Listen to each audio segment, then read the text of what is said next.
Dear students, welcome to the MOOC course on solid and hazardous waste management. Today in this module, we will be discussing about hazardous and other waste management and transboundary movement rules 2016. Now you all know hazardous waste possess certain characteristics like corrosivity, reactivity, ignitability and toxicity. Due to these characteristics, they are categorized as hazardous waste. When these wastes are disposed of without any proper treatment or safe manner, they cause toxicity to the environment and they create dangerous effect on the human and animal health. So, they have to be managed. Now, any management will be successful only when there is a proper rule. Now, proper rules, regulations and law is very essential for successful management of any waste. This rule talks about the hazardous and other waste management and transboundary movement 2016. Now, with this introduction, let us look into the learning objectives of this module. The learning objectives of this module include, we will understand the hazardous and other waste management and transboundary movement rules 2016. We will also see how or what are the salient features of this rule and how it is different from the rule laid in the year 2008.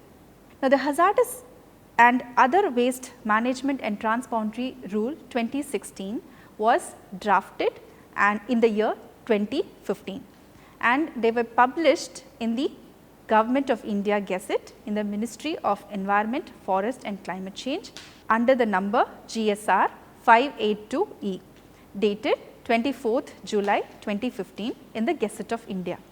Now, this rule has been laid in suppression of the hazardous waste management, handling and transboundary rules that was laid in the year 2008.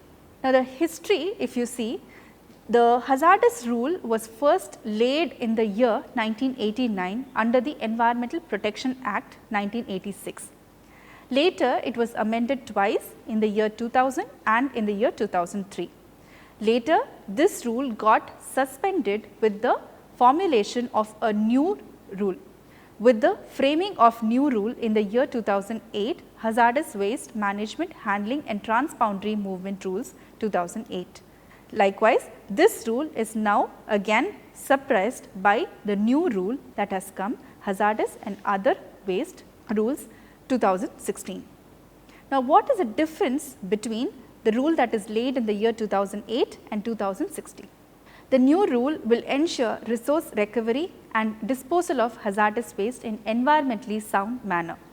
Also, this rule that has been laid in 2016 talks about other waste. Now, what are the other waste? Other waste are waste tire, paper waste, metal scraps, used electronic items, etc.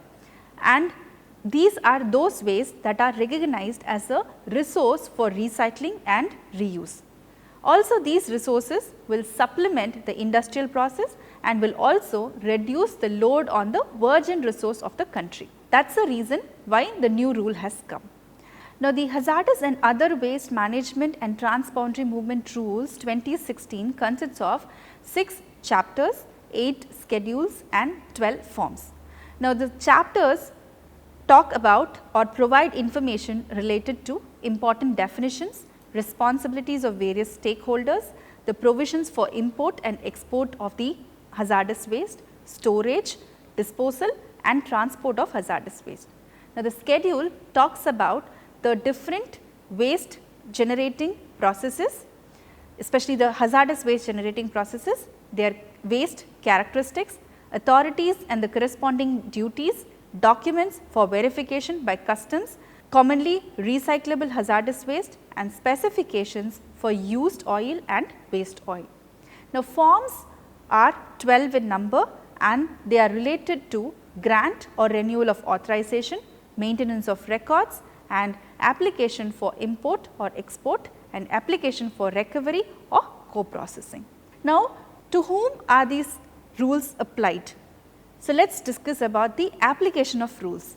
These rules are applied to the management of hazardous and other waste as specified in the schedules. but the rule will not apply at certain conditions. When the wastewater or the exhaust gas is covered under the provision of Water Act, Air Act and the rules that are made thereunder and amended from time to time.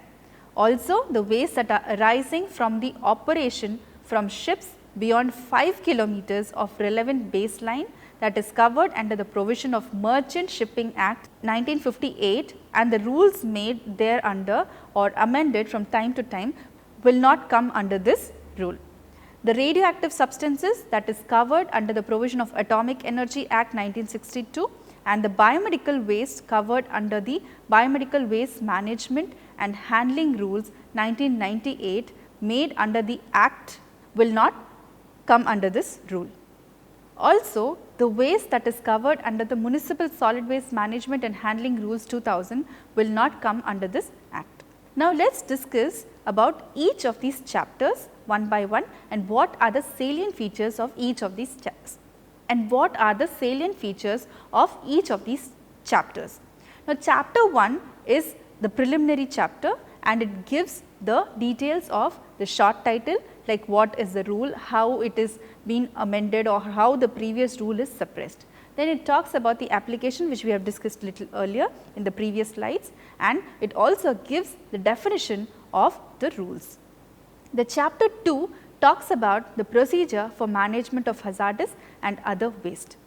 Now, under this the responsibility of the occupier for management of hazardous and other waste, the responsibility of state government for environmentally sound management of hazardous and other waste, grant of authorization for managing hazardous waste and other waste, power to suspend or cancel and authorize storage of hazardous and other waste, utilization of hazardous and other waste, standard operating procedure or guidelines for actual users are given in the chapter 2.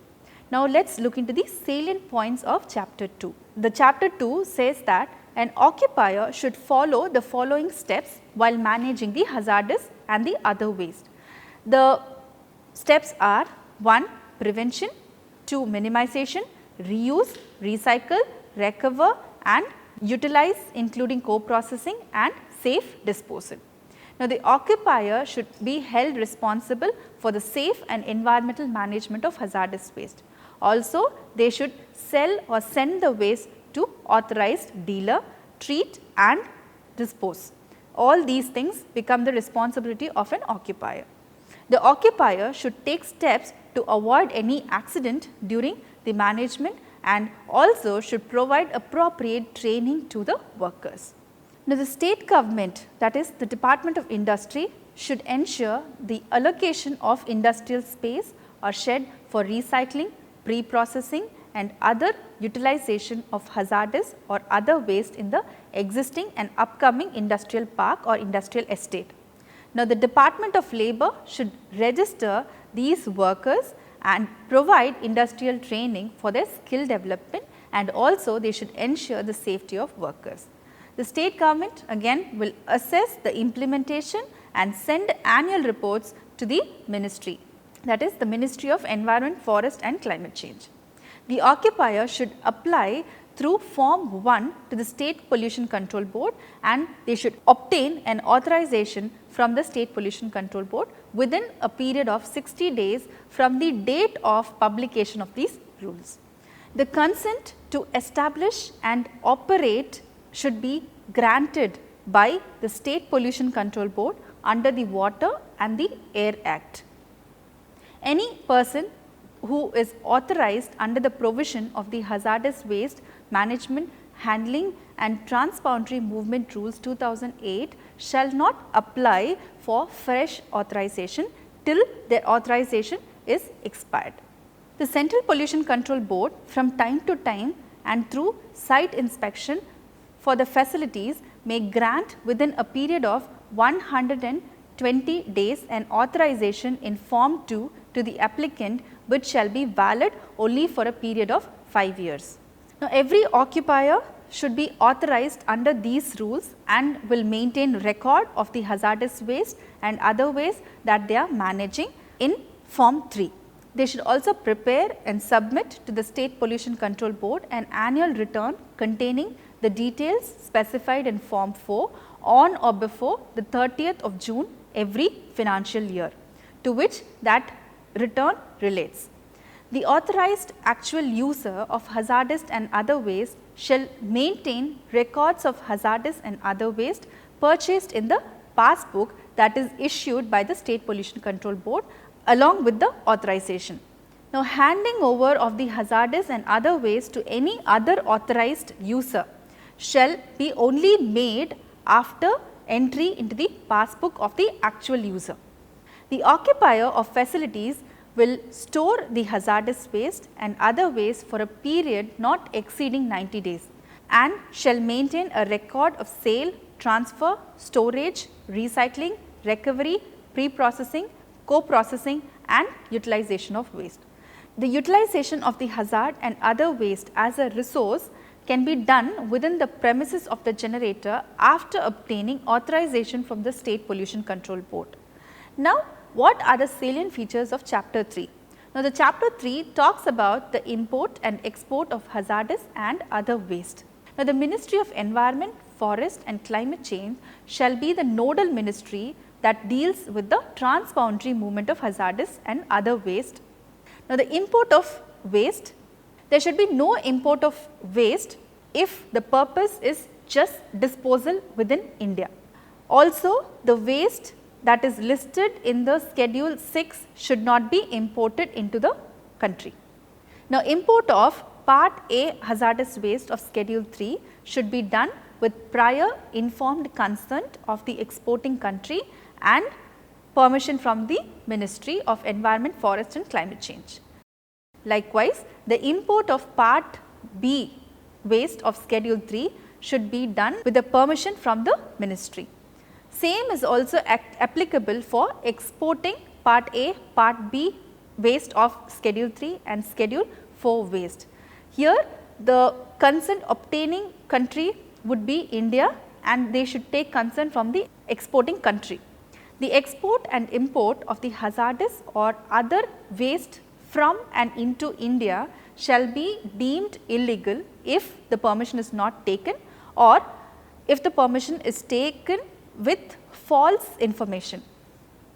Also, fraud or misleading information will be deemed as illegal.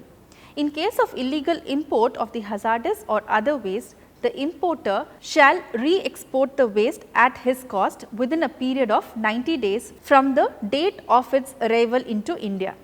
If the importer is not traceable, then the waste is either sold by the customs authority to any user who is having the authorization. Now, let us discuss about the salient features of chapter 4.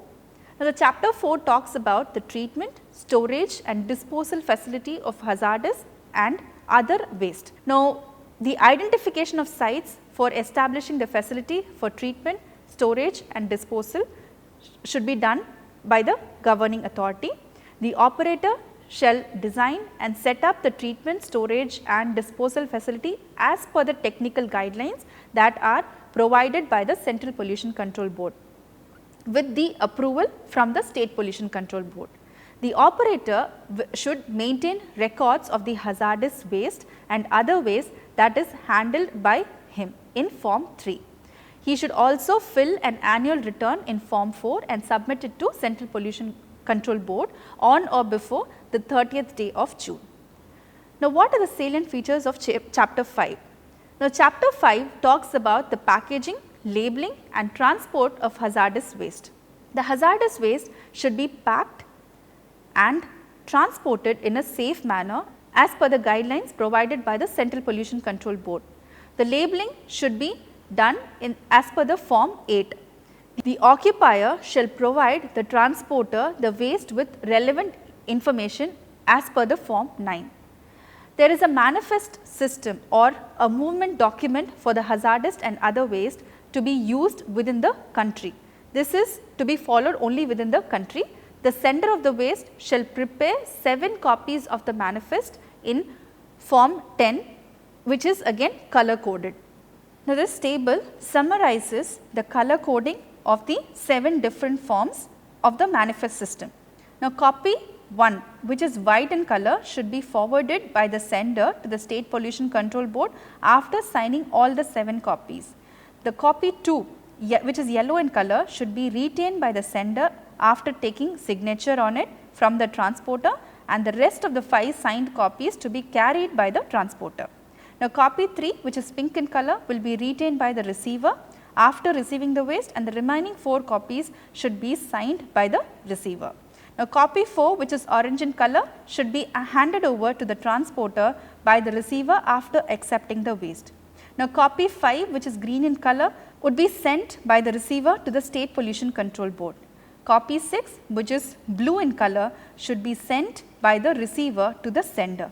Lastly, copy 7, which is grey in color, should be sent by the receiver to the State Pollution Control Board of the sender in case the sender is in another state. Now, the chapter 6 talks about certain miscellaneous rules.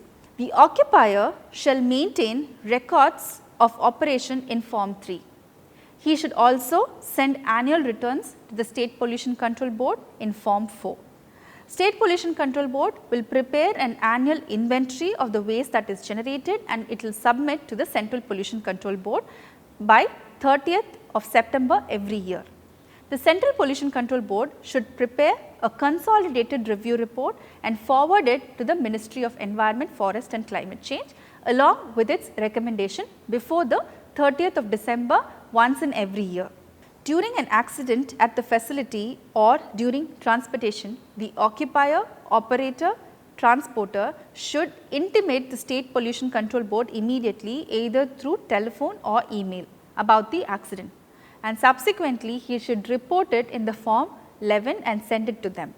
The suspension or cancellation or refusal of authorization can be appealed within a period of 30 days from the date of order of communication in Form 12. Now, let us discuss about the overall salient points of the rule. As I told you earlier, the rule has been expanded from the 2008 rule and has included other waste. Now, I told you what are other waste and what is the purpose. Other waste include waste tire, and the purpose of including other waste is to recover some energy from this resource. Also, by doing so, it will reduce the load on the virgin resources of the country. Also, the rule talks about the waste management hierarchy that is introduced in the sequence of priority, like prevention, minimization, reuse, recycling, recovery, co-processing and safe disposal. All the forms that are provided under this rule have been revised significantly. The infrastructure to safeguard the health and environment from the waste processing industry has been prescribed with SOPs. The co-processing has been suggested over disposal for the use of waste as supplementary resource and to avoid incineration and landfilling. The process of import, export of waste under the rules have been streamlined by simplifying the document based procedure.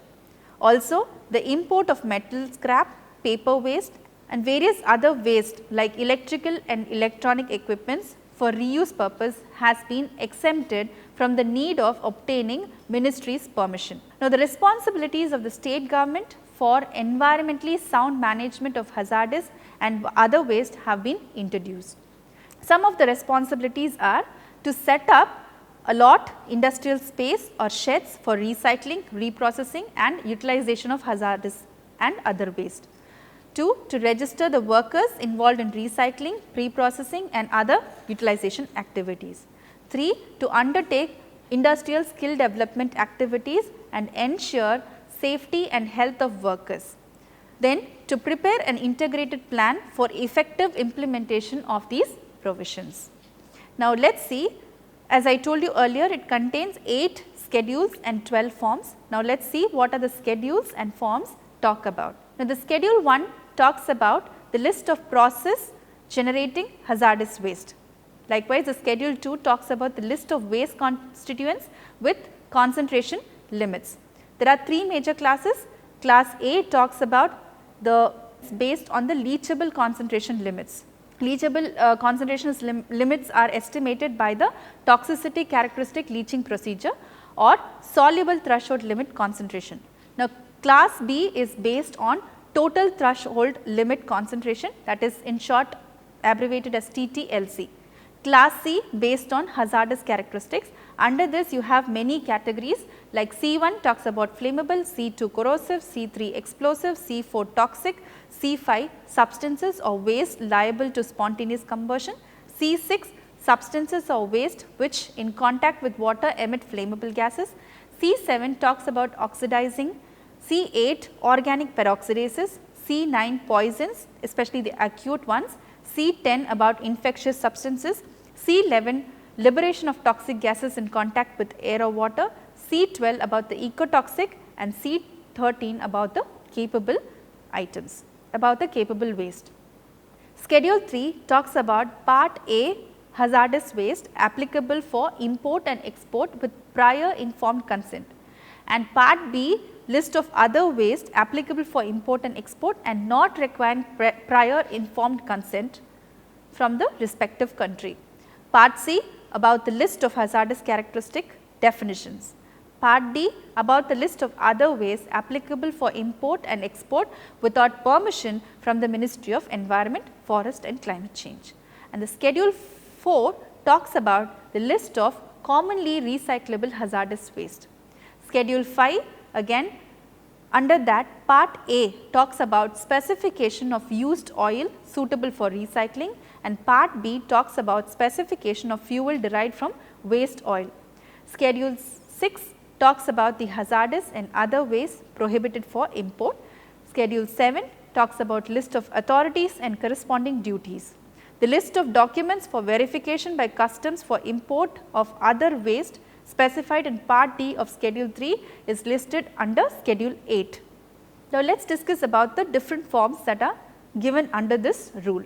Form 1 is the application required for the grant, renewal of authorization for generation, collection, storage, transport or reception, recycling or reuse, recovery or processing, co-processing, utilization, treatment, disposal of hazardous and other waste. Now, part A is general, which is to be filled by all. Part B should be filled by hazardous waste generators. Part C should be filled by treatment, storage and disposal facility operator. Part D should be filled by recyclers or pre-processors or co-processors. And form 2 talks about form for grant or renewal of authorization by State Pollution Control Board to the occupiers, recyclers, reprocessors, reusers, operators of disposal facility. Form 3 is the format for maintaining records of these hazardous and other waste. Form 4 for filling annual returns, and Form 5 for applying for import or export of hazardous and other waste for these purposes like reuse, recycling, recovery and co-processing or utilization. Now, Form 6 talks about the transboundary movement or the manifesto, and Form 7 gives the application form for one-time authorization for traders for part D waste placed under schedule 3. Form 8 talks about the labeling of containers of hazardous and other waste, and Form 9 talks about transport emergency, that is TREM card. Form 10 talks about manifest for hazardous and other waste. Form 11 and 12 talks about the format for reporting accident and application for filling appeal against the order passed by the State Pollution Control Board respectively. To summarize, at the end of this module we have discussed about the various chapters, schedules and forms that are provided under the hazardous and other waste management and transboundary movement rules 2016. We have also discussed how this rule is suppressing the rule of 2008. Then we discussed about the salient features of each of the chapters, forms and schedules. Then overall we discussed about the salient highlights of the rule. Then we discussed about what are the different forms and schedules and what are the different forms or schedules denote. I hope you would have enjoyed this module. Thank you.